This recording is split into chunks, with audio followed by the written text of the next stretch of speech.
Boa noite, gente. Todo mundo ouvindo bem? Tá bom o som para vocês? Tudo bem, Mário? Que bom. Boa noite. Que bom estar aqui no feriado, né?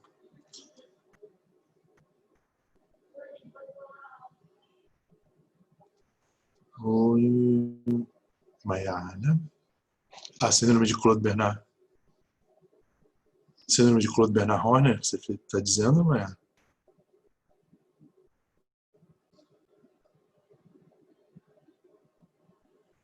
Você está me perguntando aqui? Imagino que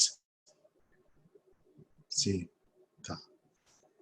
As síndromes de lesões de núcleos de nervos cranianos e núcleos do tronco cerebral, eu vou falar mais para frente, a gente vai ter um encontro só sobre elas. Se não te incomodar, ou se você preferir, eu posso depois particularmente falar contigo, ou se você puder esperar, né, a gente vai ter um encontro só sobre isso. Tá? Boa noite.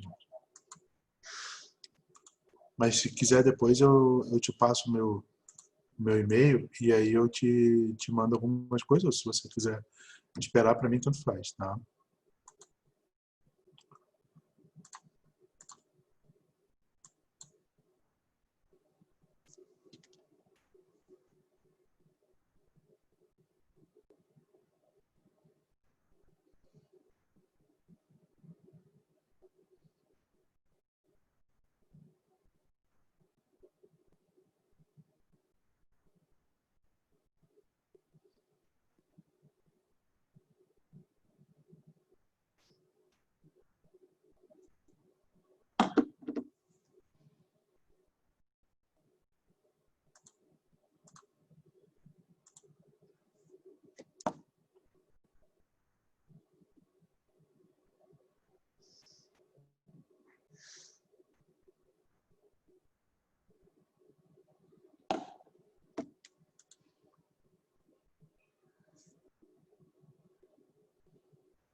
Eu espero que todo mundo esteja bem, que esteja tudo bem com vocês.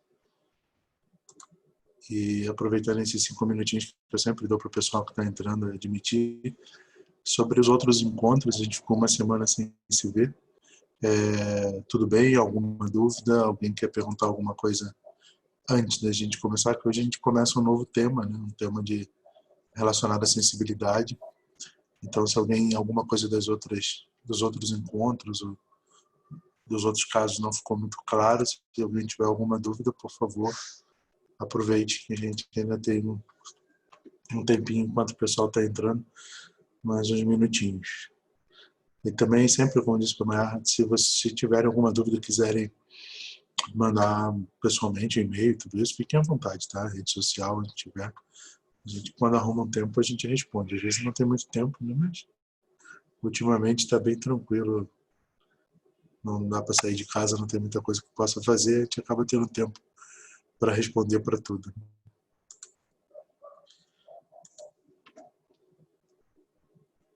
Tá tudo bem? Então, vamos continuar a sequência. Eu vou partilhar a tela aqui com vocês para a gente começar o encontro de hoje. Então, hoje a gente vai falar um pouquinho sobre sensibilidade. E aí, quando a gente começa falando sobre sensibilidade, algumas coisas imediatamente são importantes. Primeiro, assim, todas as vias sensitivas do nosso corpo, tem que escolher bem as palavras, né? Quando a gente fala de medicina, falar todas sempre é sempre um medo, né? Por isso que dá essa travadinha de pensar assim, peraí, deixa eu pensar com calma. Mas sim, as vias sensitivas normalmente têm exceções, a gente vai citar as exceções, óbvio que as teria, né? Senão não seria medicina ou área da saúde, seria fácil. Né? Então tem algumas exceções, mas em sua grande maioria vocês podem raciocinar em cima da questão da sensibilidade como vias que são compostas normalmente por 3 neurônios. Aí esses três neurônios, quando a gente fala principalmente das vias periféricas, né, eles cruzam a linha média antes da entrada para o encéfalo propriamente dito, né, pelo menos antes do tálamo. Aí é um pouquinho diferente a questão de sensibilidade da face e dos pares cranianos. Eu estou falando de uma maneira geral da sensibilidade somática do nosso corpo. Eles envolvem três neurônios, é um neurônio que tem a terminação, né, tem um receptor capaz de fazer uma transdução, vamos dizer assim, de um impulso para outro. Como assim de um impulso para outro, Frederico?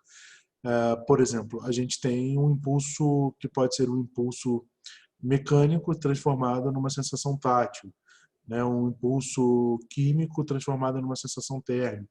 A gente tem um receptor, e esse é o primeiro neurônio, normalmente são neurônios pseudo-unipolares, que penetram a medula, a gente vai falar um pouco mais sobre isso para frente, mas de uma maneira geral, esse é o esquema de funcionamento da sensibilidade, então penetram a medula pelo corno posterior, e aí a grande divisão, né, quando eles fazem a sinapse para o segundo neurônio, é que algumas fibras imediatamente cruzam a linha média ainda na medula, e a gente vai ver que tipo de sensibilidade, como isso se porta ainda na medula. E aí a gente tem também as fibras que não cruzam ainda na medula, vão cruzar a linha média, elas ascendem ipsilateralmente e vão cruzar apenas no tronco cerebral. E essa divisão anatômica, ela também é uma divisão fisiológica, que tipo de sensibilidade é carreada por cada um desses feixes, por cada uma dessas fibras, e ainda no meio destas, entre essas questões de terceiro neurônio, o segundo neurônio é nesse momento do cruzamento, né? A sinapse se dá no cruzamento, então algumas vias isso ainda ocorre na medula, outras ocorrerão no tronco cerebral, e aí do tronco cerebral, após cruzar a linha média também, vão até o tálamo. No tálamo, nós vamos encontrar o terceiro neurônio que vai levar a informação até o córtex, onde essa informação vai ser decodificada e transformada num impulso consciente. Então, basicamente, todas as vias, todos os tratos, vamos dizer assim, sensitivos, envolvem esses três neurônios e alguns com terminações em mais de um local, que envolve questão de portão de dor, etc. Que não, a gente não vai falar sobre fisiopatologia da dor, pode até ter um encontro um dia, quem sabe, a gente falar especificamente sobre fisiopatologia da dor, mas a gente está falando, que é um assunto que eu gosto muito, mas a gente vai falar especificamente sobre vias sensitivas. Então, continuando, o que é importante quando a gente tem vias sensitivas? Primeiramente, definir, né? Vamos definir o que a gente vai trabalhar, qual é o nosso objetivo, qual é o que a gente pretende atingir nesse feriadão aqui hoje com vocês. Não tem coisa mais prazerosa do que conversar de neuro no feriado. Não, até tem coisas mais prazerosas, mas conversar de neuro no feriado é uma delas, né? Muito bom. É bom ver que vocês estão aqui com a gente, porque eu gosto do que eu faço e fico feliz que vocês estejam juntos, né? É verdade, mas eu também adoro. Então, o que a gente vai falar hoje? Né? O processamento neural da informação sensitiva, então, qual é o objetivo dela? É permitir a consciência dos objetos e eventos do mundo externo. Basicamente é isso. Né? Nós temos os estímulos que vêm do mundo externo e nós precisamos pegar esses estímulos e transformá-los em algo que nós temos consciência deles. Para a partir daí, podemos ter uma reação a esses estímulos ao meio externo. E a gente grandemente, assim, talvez muito mais didático do que prático, mas para a questão do exame clínico e para a questão da correlação anatômica, essa divisão aqui que nós vamos fazer agora é uma divisão extremamente importante, por isso preste atenção nela. Se houver alguma dúvida, a gente volta, retorna, explica de novo. Mas a grande questão é que a gente divide a sensibilidade corporal em duas. Nós temos a sensibilidade superficial, você pode ver com esse nome mesmo, sensibilidade superficial ou esteroceptiva, tanto faz, é a mesma coisa. E o que consiste essa sensibilidade superficial ou esteroceptiva? Consiste na sensibilidade tátil, e aí, com cuidado, eu espero que vocês sentem e aprofundem a leitura sobre isso, né? Obviamente o que a gente conversa aqui voltado muito mais para uma aplicação prática de um exame e aplicabilidade na clínica. Então você vai muito além disso se você vai ler um livro mais profundo. Essa sensibilidade tátil, ela tem uma divisão entre tato protopático, tato epicrítico, é um pouco complicado assim, mas de uma maneira geral, mais didaticamente, como eu disse para vocês, a gente separa essa atividade, essa sensibilidade em superficial ou esteroceptiva que é a sensibilidade tátil, térmica e dolorosa. E aqui eu já é uma coisa que eu pego sempre no pé dos meus alunos, qualquer profissional da área da saúde que examine o paciente. A gente tem essa questão de examinar a sensibilidade do paciente através de um estímulo álgico, né? Um estímulo doloroso.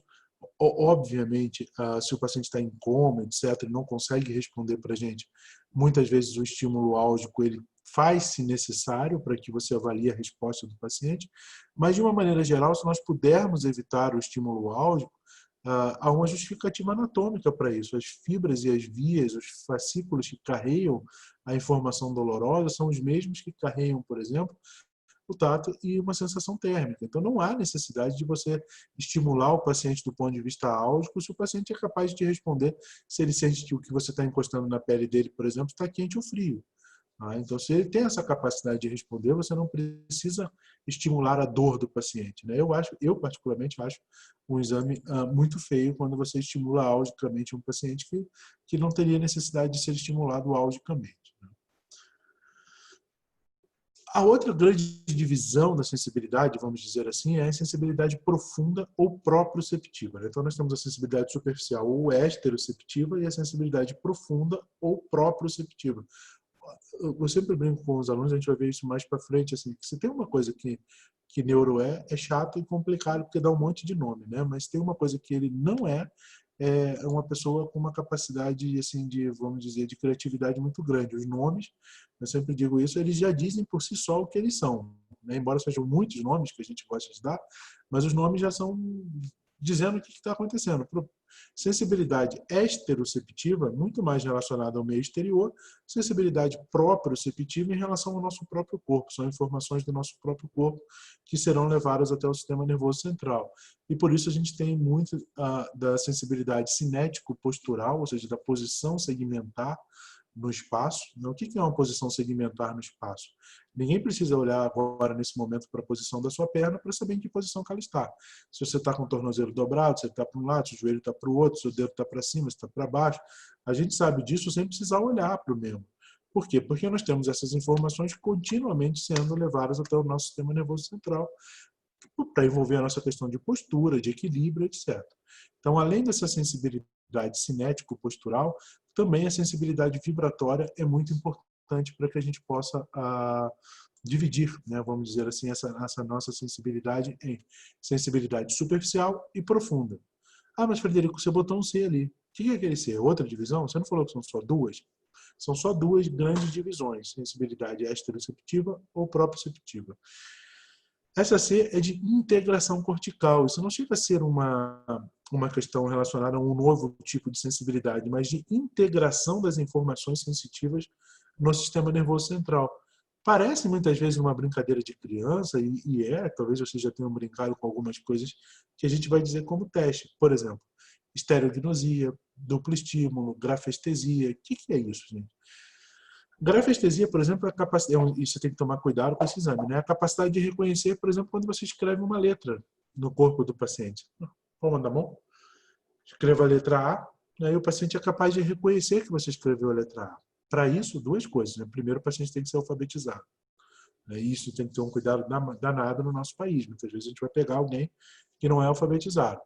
E é uma letra, né? Você vai escrever uma frase. Eu ontem estive, não. É uma letra, né? Você vai lá, uma letrinha, né, e escreve na mão do paciente. Estereognosia, por exemplo, é o reconhecimento do tato. Né? Você dá um objeto, o paciente de olhos fechados, você dá um objeto na mão dele, pelo tato ele consegue reconhecer que objeto é aquele.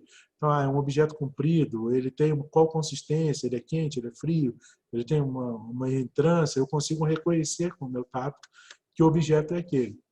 Vocês perguntam assim, tá, mas Frederico, que bobeira isso, né? Para que serve isso? É coisa tão simples, coisa de criança. Mas vocês imaginam o que é necessário, por exemplo, para você reconhecer um objeto pelo tato? Para você reconhecer um objeto pelo tato, sem ver o objeto, né? O que você precisa saber? Você precisa, na mão, no seu tato, reconhecer consistência, reconhecer tamanho, reconhecer peso, reconhecer superfícies, reentrâncias, etc. E aí, isso vai para uma área do teu encéfalo que é normalmente a área sensitiva ali, né? Após ao sulco central. Então, você tem uma área sensitiva, essas informações de consistência a dureza do objeto, a reentrâncias, isso vai para uma determinada área. Imediatamente essa área tem que te mandar informações para outra região do encéfalo, por exemplo, para o sistema límbico relacionado à memória. O que eu conheço que é comprido, frio, duro, com reentrâncias, etc. Aí, quando você reconhece isso, você manda para a área da linguagem, né, para a área de Broca. Você vai expressar vocalmente aquilo que a tua memória evocou. Então, numa brincadeira de criança, você examinou 3 regiões do encéfalo, pelo menos a região parietal, região do sistema límbico, região da área motora, no joelho temporal, da fala. Então, você tem 3 grandes áreas do teu cérebro sendo examinadas ao mesmo tempo, num exame muito simples. Isso é o que a gente chama de integração cortical. Então, parece algumas coisas bem ridículas, assim como se fosse de criança mesmo, e eu não sei se eu já disse para vocês, eu repito tantas vezes em tantas aulas isso, que às vezes eu esqueço. Não estou com quadro demencial não, mas às vezes esqueço. Que o exame neurológico, você precisa dizer para o paciente o que você está fazendo, né? Porque o paciente ele tem sempre na cabeça dele o estereótipo de que ele vai sentar e você vai examinar com o estetoscópio. O exame neurológico, até o martelo, ele sabe, que ele já viu o desenho animado, né? O martelinho para os reflexos, ele tudo bem. Mas pedir, por exemplo, vamos fechar o olho, eu vou te dar uma coisa na sua mão, você reconhece. Você diz assim, nossa, eu estou brincando de um programa de auditório. O que esse médico está fazendo comigo? Então, olha, eu vou examinar a sua sensibilidade. Isso vai ter que avaliar a sua questão de memória, de associação de linguagem. Então, é importante a gente fazer o exame e explicar para o nosso paciente o porquê do exame está sendo feito. Resumindo, nós temos 2 grandes tipos de sensibilidade, então, gente. Esteroceptiva ou superficial, proprioceptiva ou sensibilidade profunda, e aí a gente acaba, às vezes, investigando também uma questão de integração cortical. Bom, vamos falar um pouquinho sobre anatomofisiologia, então. Todas essas vias de sensibilidade, seja ela superficial, esteroceptiva, seja ela profunda ou proprioceptiva, não importa, elas possuem um elemento receptor. Esse elemento receptor é como eu disse para vocês. Esse elemento receptor é um transdutor, ou seja, o que vem a ser esse transdutor? Tá? Esse transdutor é onde vai ser recebido o estímulo, né? O estímulo será recebido, ou seja, ele capta um estímulo, ele capta uma energia específica, normalmente uma energia mecânica, eletromagnética, química, etc., e transforma essa energia em energia elétrica, porque o sistema nervoso central funciona com impulso elétrico. Então, você capta um outro tipo de energia nesse transdutor, nesse receptor. Existem vários receptores, tá? Receptor de Krause, de Ruffini, receptor... Sinceramente, precisa ficar decorando esses nomes? Não, eu prefiro decorar fisiologicamente como funciona. Então, você tem os receptores que transformam uma energia que não é elétrica numa energia elétrica, capaz de ser transmitida através dos neurônios. E aí, esse impulso que é transformado em energia elétrica será transmitido ao longo dos nervos até o sistema nervoso central. Cada receptor ele é específico para um tipo de estímulo. E o organismo só é capaz de perceber estímulos para os quais ele possui receptores. Às vezes, quando o estímulo é um estímulo desconhecido, a gente acaba tentando associá-lo a algo que nós conhecemos, porque a gente acaba estimulando um receptor ou outro, e aí se sobrepõe. Por exemplo, quando você coloca uma coisa muito gelada, que teoricamente seria um receptor do frio. Aqui o organismo até possui, né, os 2 receptores. Mas às vezes aquilo está tão gelado que acaba estimulando um receptor de dor também. E aí você transforma uma energia térmica em elétrica, mas estimulando um outro tipo de receptor que vai transmitir um outro tipo de informação para o sistema nervoso central. Então, normalmente o organismo só consegue perceber aquilo que ele está preparado para perceber. Outra característica comum das vias sensoriais, tanto superficiais quanto profundas, tanto estero quanto proprioceptivas, em geral, elas são vias cruzadas e vão envolver 3 neurônios dispostos em série, como eu disse antes. Sendo assim, é mais ou menos como a parte motora. O hemisfério cerebral esquerdo vai receber as informações sensoriais originadas do lado direito do corpo e vice-versa. Mas qual é a grande questão aqui? É que a existência dessas sinapses ao longo das vias ela é importante. Porque nas sinapses que existem ao longo das vias sensitivas, a informação ela é modificada através da ação de outros centros nervosos, Às vezes a interação com outras áreas sensoriais, outras áreas motoras. O exemplo mais clássico disso, gente, é o tálamo. O tálamo, que é uma via, assim, vamos dizer, pré-final, né? Antes de chegar no córtex, o tálamo é meio que um transformador, né? Um relé, para quem entende de energia elétrica. Né? Por que esse transformador? Porque os estudos mostram que se os estímulos álgicos, por exemplo, que nós recebemos, chegassem ao nosso sistema nervoso central sem a ação e a modulação do tálamo, nós sentiríamos dor num nível extremamente elevado. Então, o tálamo, vamos dizer assim, ele funciona meio que pegando uma rede elétrica de 220 volts, quando passa por ele, passa para 110, e aí você consegue receber isso no seu cérebro de uma maneira mais adequada. Existem estudos que mostram, inclusive, que se você perde essa função moduladora do tálamo, outros estímulos que não álgicos, por exemplo, passam a ser estímulos álgicos. Isso tem um nome, chama-se síndrome de Dejerine, tá? Dejerine-Roussy, D-E-J-E-R-I-N-E,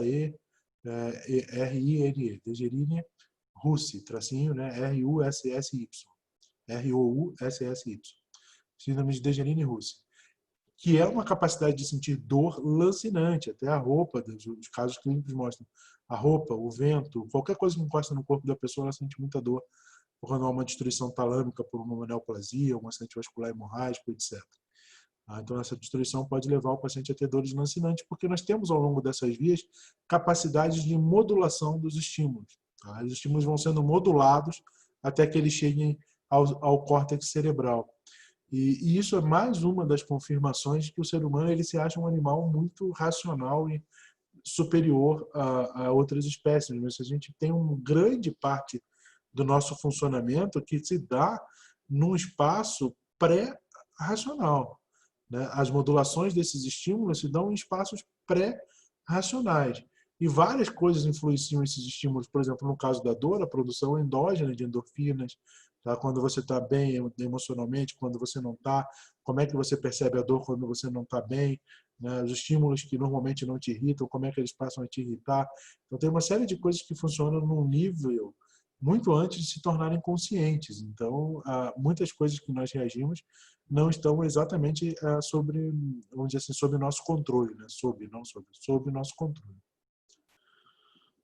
Normalmente, então, o neurônio sensitivo ele está localizado fora do sistema nervoso central nessas vias. Tá? Normalmente ele está localizado num gânglio sensitivo, é o gânglio da raiz dorsal, da medula, que nós chamamos. Né? E o impulso sensorial vai passar para um neurônio de segunda ordem, então. Esse neurônio de segunda ordem ele vai estar localizado, dependendo do tipo de sensibilidade, ou na medula espinhal ou no tronco encefálico. Normalmente o neurônio que está localizado, o segundo neurônio ou neurônio de segunda ordem, né, para não confundir com o segundo neurônio motor, então o neurônio de segunda ordem, quando é sensitivo, esse neurônio de segunda ordem ele está localizado na medula espinhal quando nós estamos falando de sensibilidade superficial.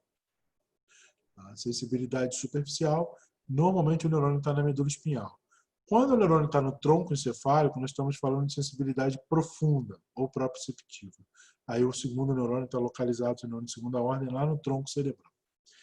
O axônio desse neurônio de segunda ordem é que normalmente vai cruzar a linha média e vai se dirigir para o tálamo. Bom, gente, aí isso eu disse, acabei de dizer.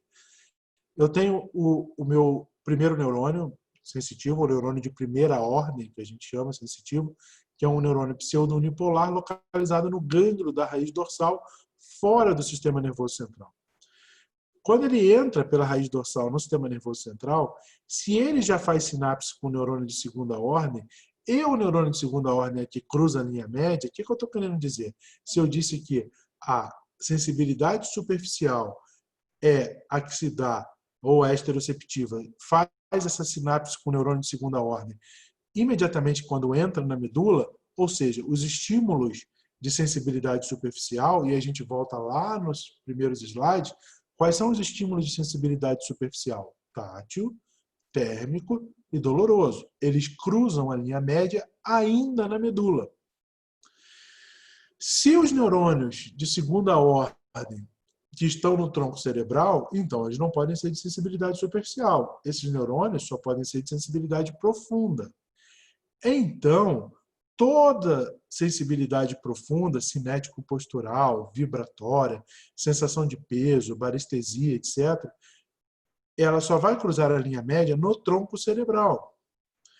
Imediatamente, o que a gente já pensa? Se eu tenho uma lesão na medula, de um lado da medula, eu vou pegar a sensibilidade superficial de um lado, que normalmente vai estar vindo do lado oposto, porque já cruza no nível mais embaixo, chegou nesse nível da medula, eu fiz uma lesão. Então, essa sensibilidade ela vem do outro lado, superficial.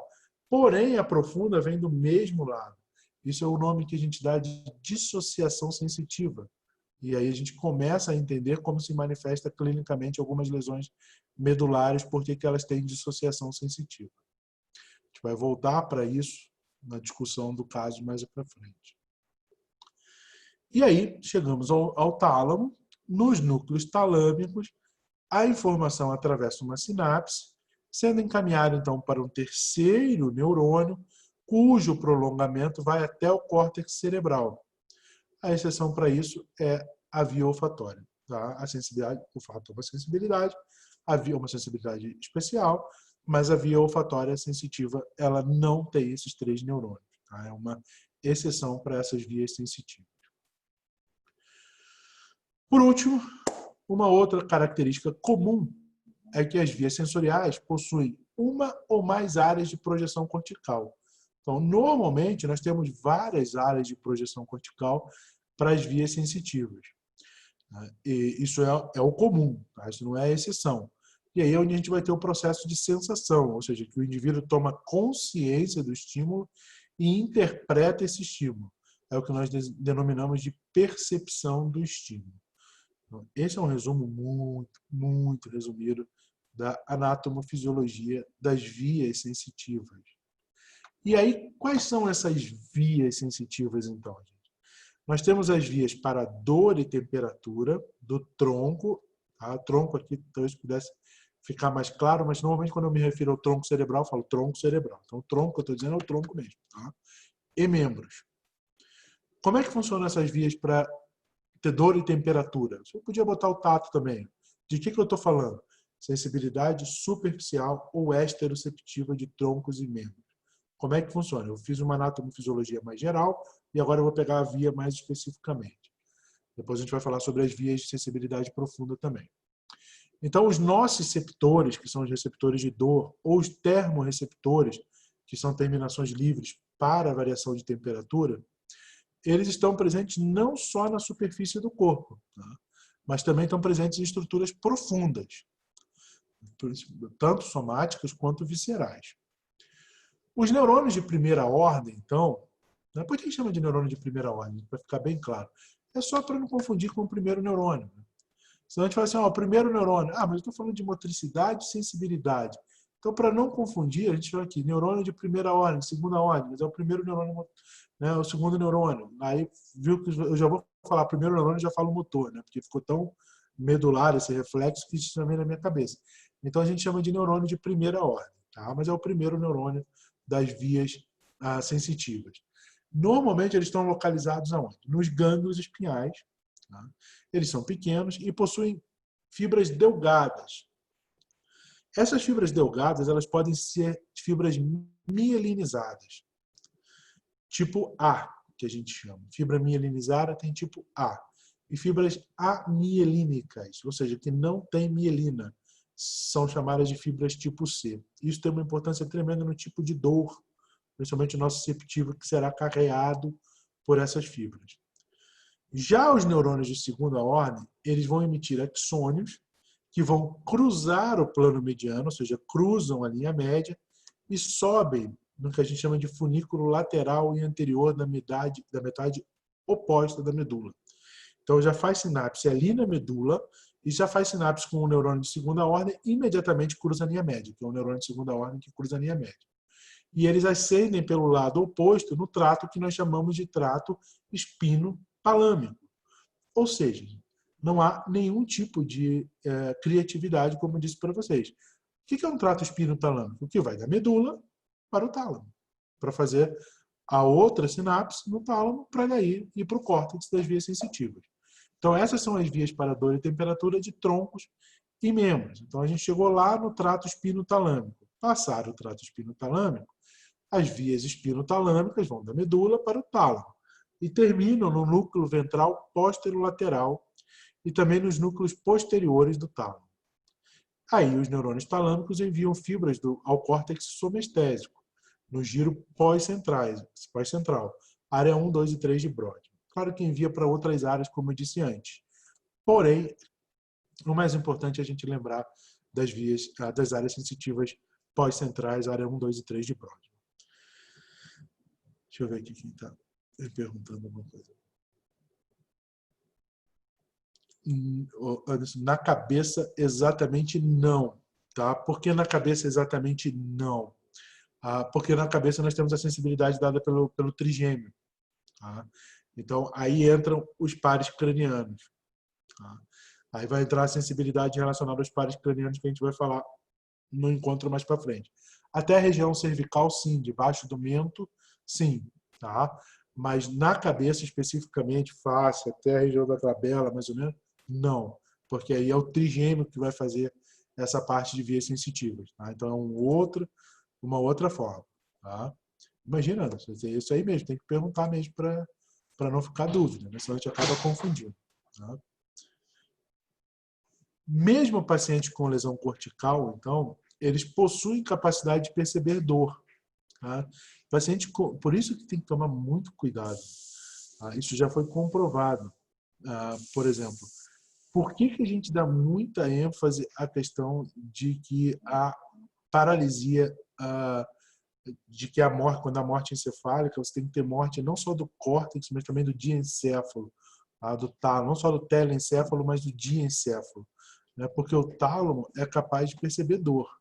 Tá? E se isso é capaz de perceber dor, você, mesmo sem consciência, você percebe estímulos álgicos, a capacidade de sentir dor, mesmo que não no nível racional, mas no nível subjetivo, vamos dizer assim, de dor pré-consciente. Mas, de qualquer forma, é um estímulo invasivo para o paciente.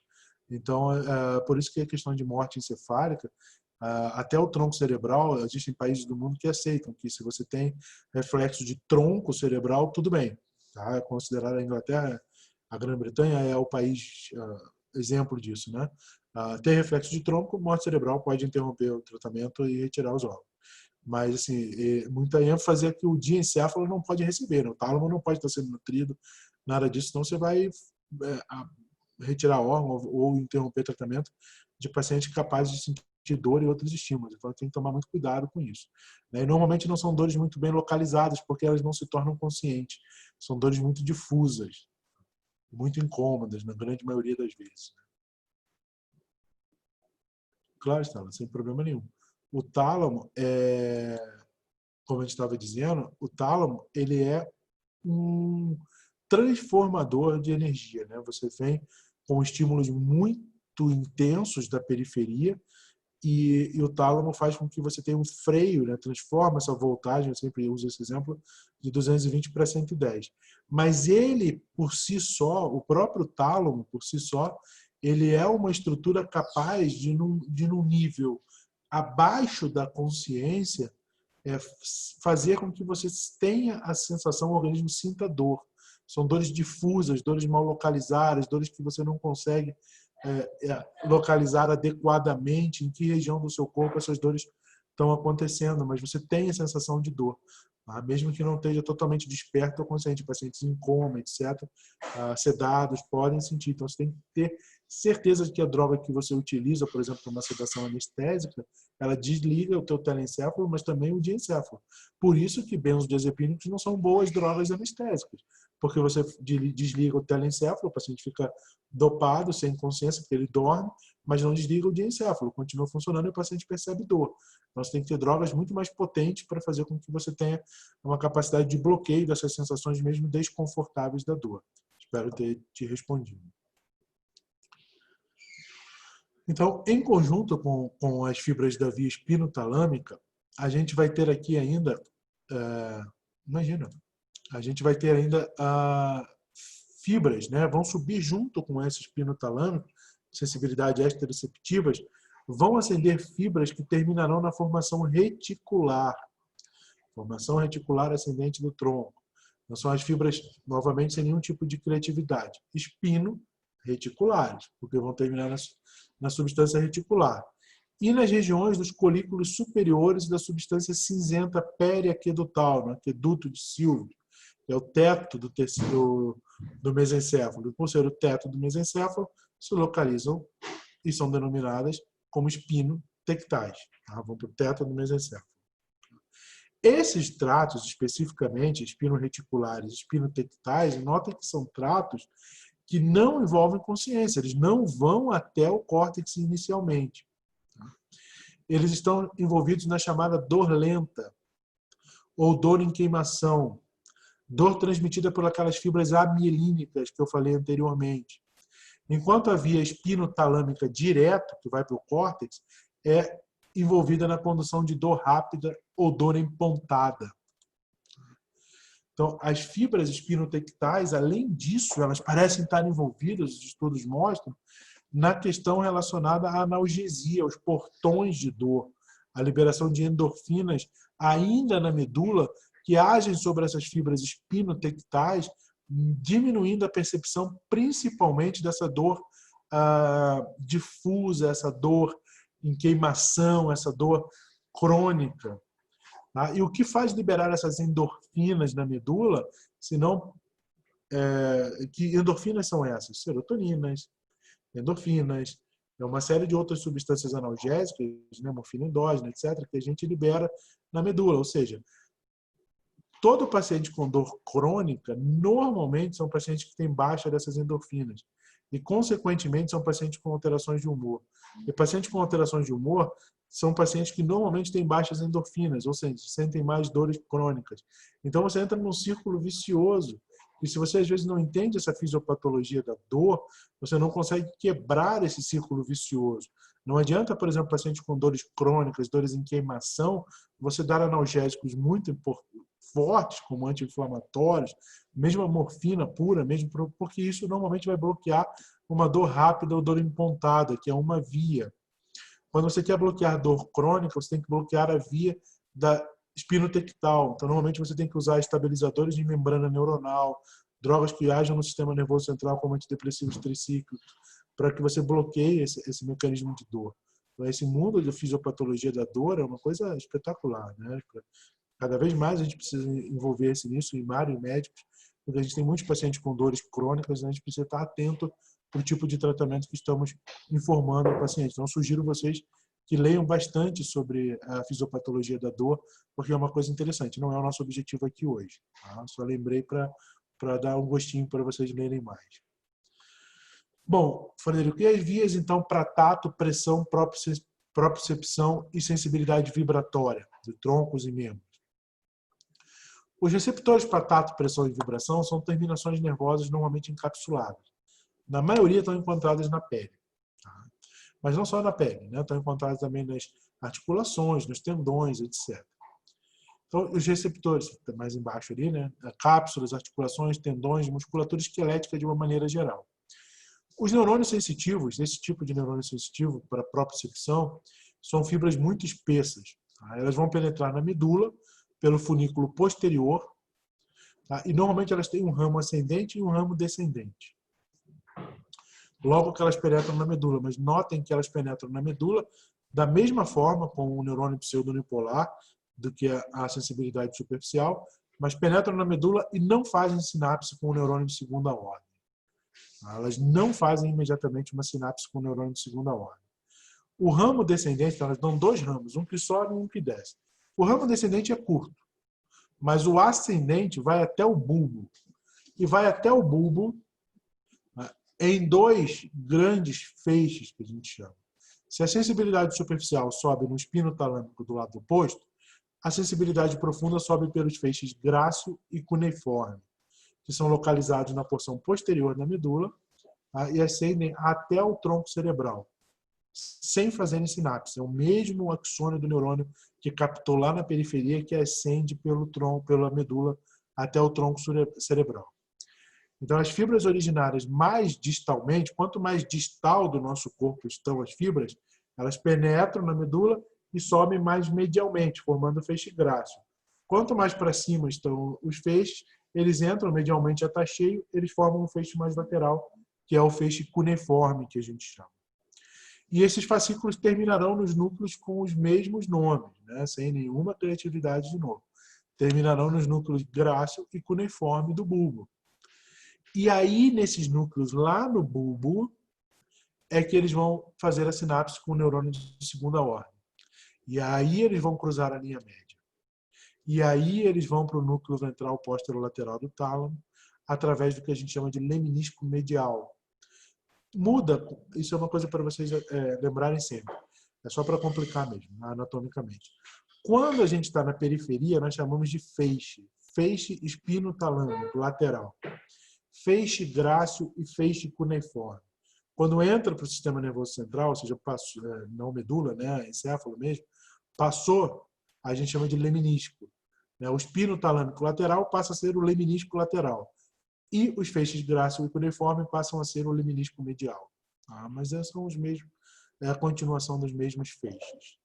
E dali vão, através do leminisco medial, para os núcleos laterais do tálamo. E aí os neurônios talâmicos vão projetar também para o córtex sonestésico, onde esses estímulos tornarão-se conscientes nas áreas 1, 2 e 3 de Brodmann. Então a gente resumiu as duas grandes ramos de sensibilidade superficial e profunda, como os 3 neurônios de primeira, segunda e terceira ordem fazem todo o trajeto da periferia até a informação sensitiva se tornar consciente. Claro, e aí veio a pergunta, né, muito bem feita, vias para a sensibilidade somática da cabeça e do pescoço. São, principalmente da cabeça, né, na parte anterior até aqui a região do mento. São as vias trigeminais. Opa, saiu erradinho ali, mas os receptores para dor e temperatura na região cefálica, eles estão ligados ao nervo trigêmeo, a maior parte delas, né, das informações.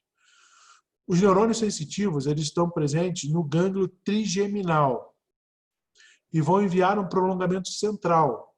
Esse prolongamento central vai atingir o núcleo do trato espinhal do trigêmeo, onde vão fazer a sinapse com o neurônio de segunda ordem. Os receptores para tato e pressão da cabeça também vão se ligar às fibras sensitivas pertencentes aos neurônios do gânglio trigeminal. Então, toda a sensibilidade, seja ela superficial ou profunda na cabeça, é dada pelo trigêmeo. Tá?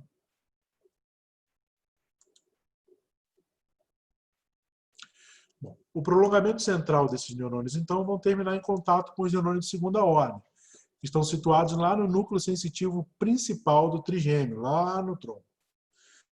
E os neurônios, os axônios dos neurônios de segunda ordem, dos núcleos trigeminais, cruzam o plano mediano e vão subir através do leminisco trigeminal, então a gente já tem um leminisco lateral, medial e trigeminal, tá?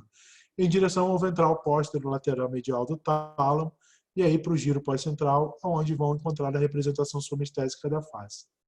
Essa é a diferença das vias sensitivas para vias motoras do nervo craniano. A via sensitiva, primeiro, é quase basicamente um nervo só, que é o trigêmeo. Mas a via sensitiva dos nervos cranianos cruzam a linha média. As vias motoras normalmente não cruzam a linha média, né, dos nossos pares cranianos. Então, dito isso, a gente ainda tem algumas outras vias sensitivas especiais, vamos dizer assim, né? Via auditiva, por exemplo. Tá? A via auditiva é um pouco diferente dessas vias de sensibilidade superficial e profunda. Não é nem uma sensibilidade esteroceptiva. Bom, é esteroceptiva porque o estímulo vem de fora, mas eu quero dizer que não é nem tátil, nem térmica, nem dolorosa. Nem a sensibilidade profunda. Então, é uma via especial. Nós temos algumas vias especiais. Essas vias especiais são... A via auditiva é uma delas. Então, nós temos os receptores para a audição, que estão lá no órgão de Corti, né, que é situado no ouvido interno, vocês lembram disso anatomicamente. Então, as fibras nervosas vão se ligar a esses receptores, Os axônios penetram no tronco encefálico através do 8º par craniano, que é o vestíbulo coclear, e vão se dirigir para os núcleos cocleares, onde vão fazer sinapses com os neurônios de segunda ordem. Então, essas vias sensitivas especiais e no trigêmeo, o neurônio de segunda ordem está localizado no tronco cerebral, não na medula, né, como o da via esteroceptiva periférica. A maioria dos neurônios cocleares, então, vão emitir fibras que cruzam o plano mediano, a sensibilidade dos nervos cranianos cruzam, e vão para o colículo inferior através do leminísculo lateral. Aí vão junto no leminísculo lateral. E vão terminar no corpo geniculado medial, onde vão se projetar aí não para o córtex 1, 2 e 3, mas para o giro de Heschel, ou giro temporal transverso anterior. São as áreas 41 e 42 de Brodmann, onde a gente consegue perceber a nossa audição. Outra via sensitiva especial é a via olfatória. Tá? Também é uma sensibilidade. A gente não chama especificamente de decussação, porque assim, nas pirâmides, né, a tua pergunta sobre se chama decussação, nas pirâmides, todo o neurônio motor superior, ele cruza nessa região das pirâmides. Como aqui, cada núcleo do nervo craniano está localizado numa região diferente, né, a gente tem um trigêmeo, normalmente localizado numa região da ponte um pouco mais superficial, mais proximal, o 8º nervo craniano mais distal. Então, eles não cruzam exatamente na mesma área. Então, não chega a formar um processo tão visível de decussação quanto é quando você disseca o tronco cerebral, você vê a decussação das pirâmides, você vê os feixes piramidais cruzando, eles fazem até um véu na frente do bulbo. Aqui não faz isso porque existe uma diferença anatômica de onde cruzam essa linha média.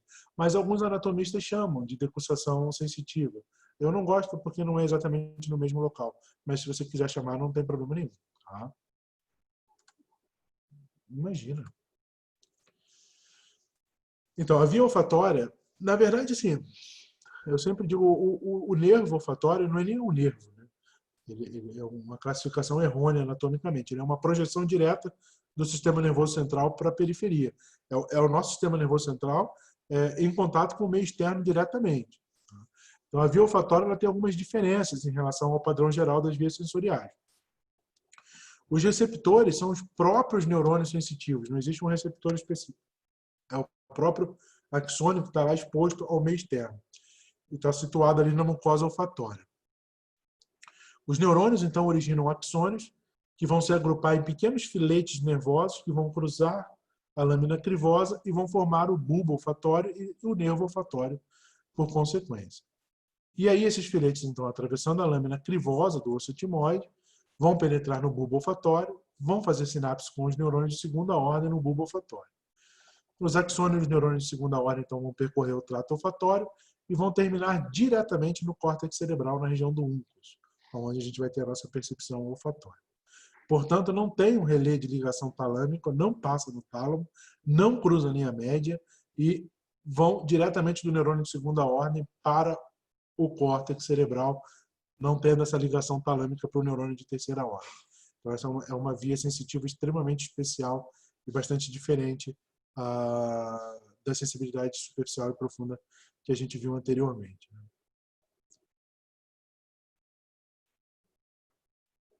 Opa, por que não está passando aqui? Opa, passou lá. Desculpa. Isso está difícil hoje. Pronto. Outra sensibilidade especial são as vias gustativas. Os receptores são encontrados nos corpúsculos gustativos, nas papilas linguais. E 3 nervos nos dão a capacidade de perceber o paladar. Os 2 mais importantes, o facial, que dá os 2 terços anteriores da língua. A gente está acostumado muito a ver o facial como uma questão da mímica facial, mas quando você tem paralisia facial, você também tem ageusia, que é a perda do paladar. Os 2 terços anteriores da língua são afetados pelo nervo facial. E o glossofaríngeo dá o terço posterior.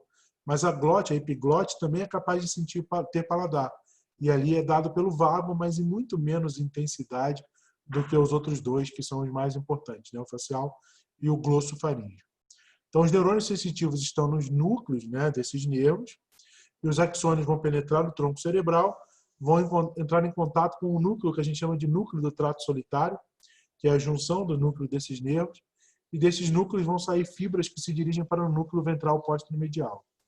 E aí os neurônios talâmicos vão se projetar para a área cortical da gustação no giro pós-central. Também não cruza a linha média.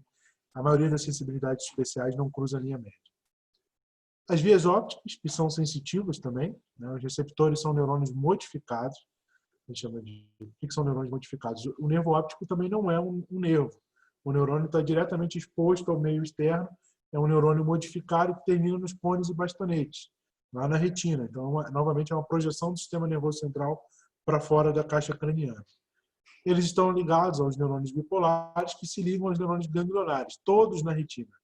E, na verdade, não é um nervo, né? Então, é um prolongamento. As células ganglionares vão dar origem aos nervos ópticos, que se ligam entre si no quiasma óptico. Ou seja, aqui, para complicar mais ainda, que ele cruza ou não cruza a linha média, uma parte cruza, outra parte não cruza a linha média. Ocorre o cruzamento, sobretudo, das fibras que se originam na região temporal. As mesmas prosseguem através dos tratos ópticos e terminam no corpo geniculado lateral do tálamo. E ali vão emitir a sua informação no neurônio de terceira ordem para a área 17 de Brodmann, lá no lobo occipital. Aqui nós temos uma representação da formação do nervo óptico. E isso é extremamente importante para que a gente possa localizar lesões. Tá? Eu vou falar especificamente do nervo óptico, eu sempre falo isso em aula, porque a neurooftalmologia é uma coisa importante, e para vocês terem bem gravado isso na cabeça. A imagem a nossa imagem era formada de maneira invertida, né? Vocês lembram disso? Então, meu campo visual temporal, a minha setinha acho que aparece para vocês, né? Campo visual temporal em verde aqui, ele se projeta, embora o campo seja temporal, aqui está o olho do paciente, ele se projeta medialmente, ele se projeta nasal. E aqui é a mesma coisa, o campo visual temporal em amarelo se projeta nasal. Já o campo nasal se projeta temporal. Quando eles penetram no nervo óptico, eles mantêm essa divisão. Tá? E aí, o que cruza no quiasma? O que cruza no quiasma são as fibras que me dão a imagem temporal, para juntarmos com as fibras que me dão a imagem nasal, posteriormente ao quiasma. Qual a importância anatômica disso, gente? Se eu tenho uma perda visual, uma amaurose total de um olho, o olho inteiro foi lesado, eu perdi a visão total do olho, eu só posso ter essa lesão se ela for pré-quiasmática. Se ela foi no quiasma ou pós-quiasmática, eu nunca vou perder os dois campos visuais do mesmo olho, porque anatomicamente isso é impossível pelo cruzamento das fibras. Então, se eu tenho uma lesão de uma amaurose total de um olho, essa lesão provavelmente está localizada no olho.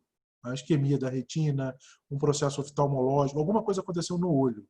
Tá? Ou logo no início do nervo óptico.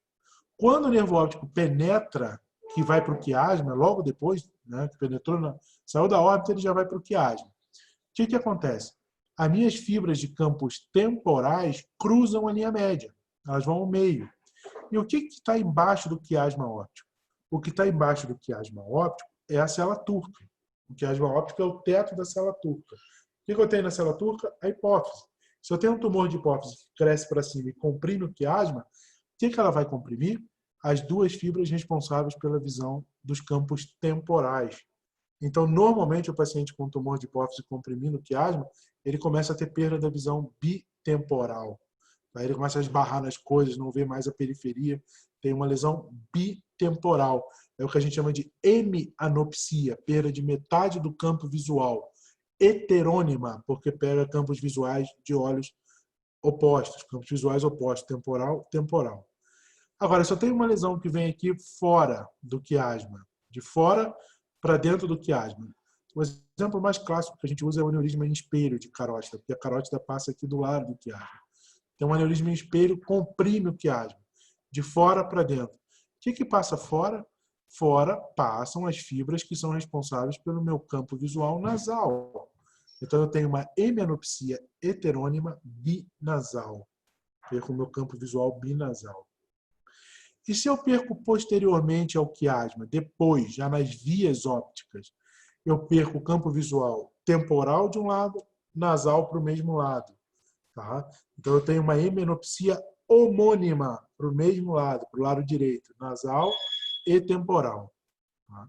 Então, isso, você localiza essa lesão sem precisar, imediatamente você vai pensar, eu vou pedir um exame do olho, uma ressonância magnética de órbita, por exemplo, porque a lesão é hemarose total, só pode ser pré-quiasmática. Não, só tem perda de hemenopsia heterônima bitemporal. É uma lesão de quiasma, provavelmente célula turca. Só tem uma hemenopsia homônima, à direita ou à esquerda, é de vias ópticas, à esquerda se for para a direita, à direita se for para a esquerda. Tá? Deu para entender isso? Isso é extremamente importante para a gente entender e já começar a pensar clinicamente. Né? Eu tenho uma lesão, essa lesão ela pegou meu olho inteiro, eu sei que anatomicamente eu só posso pegar campo visual nasal e temporal do mesmo lado se essa lesão for pré-quiasmática, não está no meu globo ocular. Se é no quiasma, hemenopsia heterônima. Pode ser binasal ou bitemporal. Se é pós-quiasmática, hemenopsia homônima, à direita ou à esquerda, e aí eu vou ter que investigar as vias ópticas. Ficou claro isso para vocês? Tá? Deixa eu só... Se não ficou claro, porque já vai dar 8 horas, né? Faltam 4 minutinhos, por favor, me respondam. Isso está bem claro para vocês, né? Essa parte do quiasma, porque isso é extremamente importante para a gente poder entender e já raciocinar do ponto de vista clínico. Então, antes da gente terminar, por hoje, eu só quero de novo voltar para vocês sobre a questão da medula. Tá? Vamos fingir que isso aqui é uma medula. Tá? E aqui eu vou ter, principalmente na questão das veias sensitivas. Então, assim, normalmente, o que acontece? Sensibilidade superficial, veio lá o neurônio pseudo-unipolar, penetrou na medula. Quando penetra na medula, imediatamente faz sinapse com o segundo neurônio ou o neurônio de segunda ordem. Ele vai cruzar a linha média, esse neurônio de segunda ordem, e aí, imediatamente cruzou a linha média, vai ascender até o tálamo. Como é o nome disso aqui?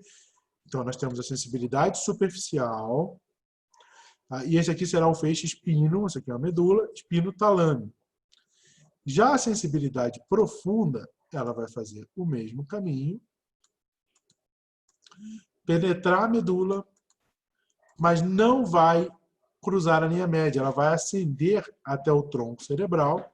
No tronco cerebral, ela fará sinapse com o neurônio de segunda ordem. E aí sim, esse neurônio de segunda ordem vai cruzar a linha média e dali vai até o talo. Então, se eu tiver uma lesão medular nessa região, por exemplo, o que eu vou perder? Normalmente vocês estão vendo um lado, mas imagina que tudo que é sensibilidade superficial desse lado de cá está entrando e vai ascender por essa porção. Então, se eu leso essa parte da medula, eu vou perder a sensibilidade superficial de um lado e vou perder a sensibilidade profunda ipsilateral à lesão. Isso é uma dissociação sensitiva. Lembrando do ponto de vista anatômico, tudo que eu falei hoje, se vocês não lembrarem disso aqui, é importante vocês lembrarem. A gente vai retomar quando a gente for falar do nosso quadro, do nosso caso clínico. Tá? Ficou claro para vocês tudo isso? Tá? Essa primeira parte mais teórica, normalmente como é o começo, depois a gente vai para a exploração do exame clínico e do caso clínico. Tudo bem? E tudo entendido? Pode perguntar na prova. Ainda bem que não tem prova, né? Tá? Então, se está tudo entendido, até... Imagina, menina, foi um prazer. Até segunda-feira que vem, para a gente dar continuidade à parte de sensibilidade. Tá? Obrigado, Evelyn. Obrigado, Maia. Tá? Boa noite para vocês. Boa semana. Até segunda-feira que vem, gente. Tchauzinho.